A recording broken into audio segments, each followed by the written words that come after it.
What's up? It's your boy Awesome, and today we're going to be talking about transparency. What is transparency? How does it work? And also, we're going to be talking about blend modes or transparency mode. So let's get started. Okay, I'm going to start by importing some random pictures that I feel will enable us to need to do how transparency works. So I'll control C, now. So wondering what I just did is called importing. There are many ways to import. Okay, you can simply click on the import option there, or just drag and drop, which is what most people do anyway. So anyway, transparency F4. Now let's go to basic transparency. I'm going to click this. I'll Control D to duplicate it. Now put it over.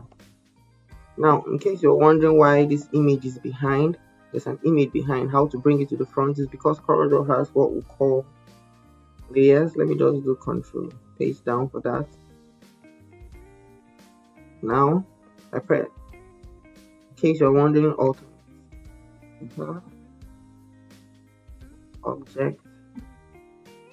object. So these are the layers in CorelDraw, just like in Photoshop. So this image was in front. Initially, it was behind. That's why you're not seeing it. Now this image is being selected. I can take it behind. Anyway, transparency. Back to transparency. There's a tool called the transparency tool. So for you to create transparency, all you have to do is just select your object. Click on the tool. You can actually click on the tool first before you come to select your object. It's all the same. Now, most of the times, or most versions of CorelDraw, once you select your object and click on the transparency tool, you see a transparency bar to measure your level of opacity. So the level of transparency is actually called opacity. So your level of opacity or level of transparency, you see, very easy. So now let me demonstrate using a rectangle. For a rectangle here, I'll give it a color like yellow. Right click on no color to get rid of the outline. Click on transparency, and now watch, it's transparent. Okay, I'm using the more encompassing way. I'll click on rectangle to come to the top of my object to see it snapped. Click all over, boom. Click on black, right click on no color to get rid of the outline. Click on transparency to now see.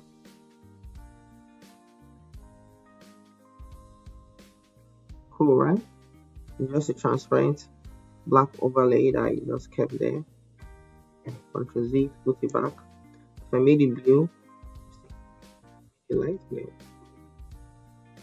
I made it blue, dark blue. Anyway, that's how it works. So I'm going to show you another kind of transparency. So if you create, for example, click on this object, this image, I'm going to draw a rectangle over it. I'm going to make it right click on no color to get rid of the outline. I'll click on the transparency tool, but this time around, instead of me to click on this, I'm going to click and drag over it. So it's very important that you understand this concept. This is like the basic or foundational concept of transparency. After you know what transparency is, this is the first thing you want to know. This is what we call interactive transparency or gradient transparency. And in CorelDraw or in transparency in general, it doesn't matter the software you're using. Wherever you see white, white means presence and dark means absence. So you see, where is white is present. So if I drag it, you see. So this is linear transparency. When I say linear, it means it goes on a straight line. That's what's called linear, on a straight line. Now, before we go further, I'm going to show you that this linear transparency can be broken down. By broken down, I mean it can have intersections that varies. Okay, for example, I'm going to click on this transparency bar, double click and drag it. You see, black absence. You see? And now in transparency 2, or the world of transparency, only recognizes the degree of intensity in color. What I mean is, if you are thinking black is absence and white is present, then what is blue? Blue only recognize the amount of blacks or whites or lightness or darkness in the blue. Select dark green, you see? If I select yellow, it only sees the whites in it or the level of light in it. So I can come and click black here. I can double click here, click white. So you see,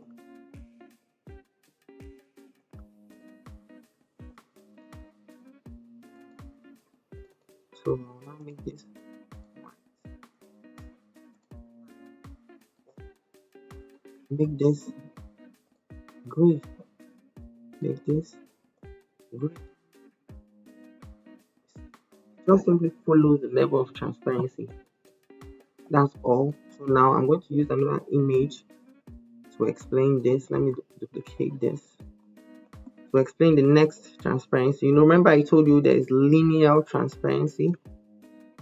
So I'm going to create this. Let me give it color like green. Now I press G for gradients. If you watch our previous videos, you know what gradients are. And remember, whenever you are lost and you can't find where you are because maybe you've clicked in the wrong place, always press F4. Click on the mouse ball, the ball on your mouse. If you click and hold it, it turns to a hand. You can click and move around. Zoom. Anyway, back to transparency. Hard linear transparency. G for gradient. Let me make this one green to a different color. I don't know, yellow. So now I'll click on transparency. Instead of me clicking and dragging or choosing the degree of transparency I want, I'll come here and click on fountain transparency. Now it gives me options. Remember, we were on uniform transparency, which is the one we saw here, 50%. It was at 0% at the time. So if I click fountain transparency, you see it's 100% here, 0% here. So I'll now click on elliptical fountain transparency. Remember the word elliptical, which is circular or round, or starting in one place and coming back there in one straight line. Anyway, elliptical to elliptical transparency. So now you see white is present, black is absent. So what I usually do is I click here and I click black, then I click here and I click white. So you see elliptical transparency.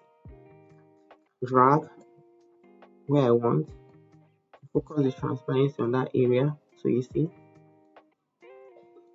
that's how it works. I can double click on this line and drag it. You see, so elliptical transparency. I'm going to quickly show you a shortcut to duplicating by left clicking, holding and dragging, dropping with your right click. Okay, I don't know if I've shown you that already. You left click, you hold, drop with your right click.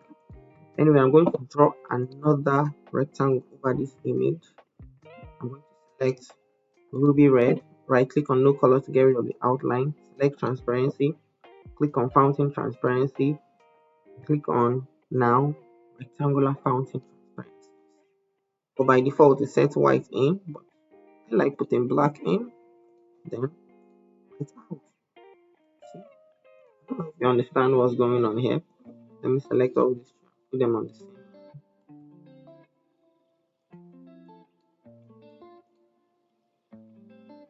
So that is it. Transparency, elliptical fountain transparency, rectangular fountain transparency.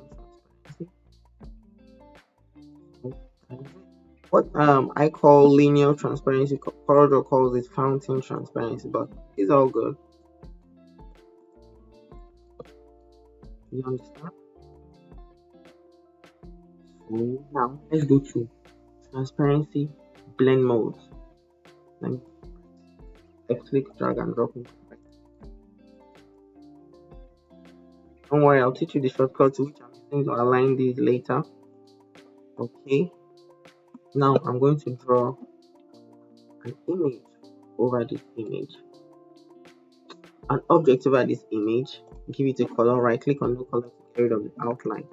So this time around, I'm going to come to objects and properties, which the shortcut is all alternate enter. So once you do that, let me show you, it creates a kind of pane here, an object pane. So object properties, see there's an object pane here. So now you see the option for transparency. Whenever I see this checkbox, is usually mean like nothing is there, so that's like transparency. So click on it. So you see blend modes or transparency modes or whatever terminology your software is using to identify it. I call them blend modes because that's what Photoshop calls them, and that's the common term most people use to call them. So normal, so I'll come select add. So if you notice what has happened, it has tried to blend that specific color to what's beneath it. So that's why it's called a blend mode. You select a different color, if you just simply blend it, add, subtract. So if you notice what add does, it adds the darkness to the white, subtract all the light. So whatever light was in that color is going to even get rid of more of it.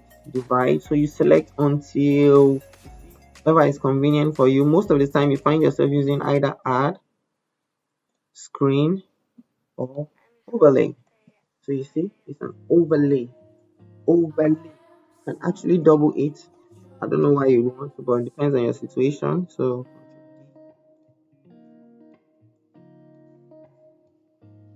separate color. So let me show you how I find myself using this blend mode most of the time. Now I'm going to create a rectangle over this.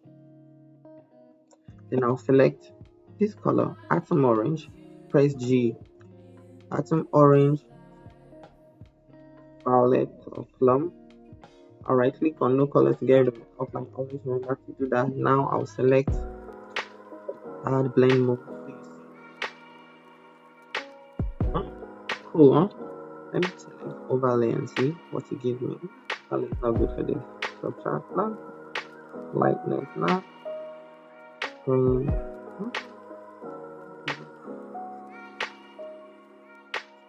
So do you find yourself using those three? But it depends, like I said. Actually, you find yourself using hard, lightness, screen, and overlay most of the time. So you see, it follows the color that I use. So this is how you apply blend mode. So I wouldn't go further on this. So you play around with it and figure out how you feel most comfortable. Remember, F4 shows you everything, F3 zooms out, F4 shows you everything. So usually when I'm done with this, I just click on this arrow here to minimize the property pane. So that is it for transparency. If you have any questions, let me know in the comment section. Have any comment, let me know. So the video is good enough and you've been learning, let me know. And also, if you think you want to learn more, subscribe, so whenever I post another video, you get the thumbs up. So tomorrow or when next I post a video. Bye.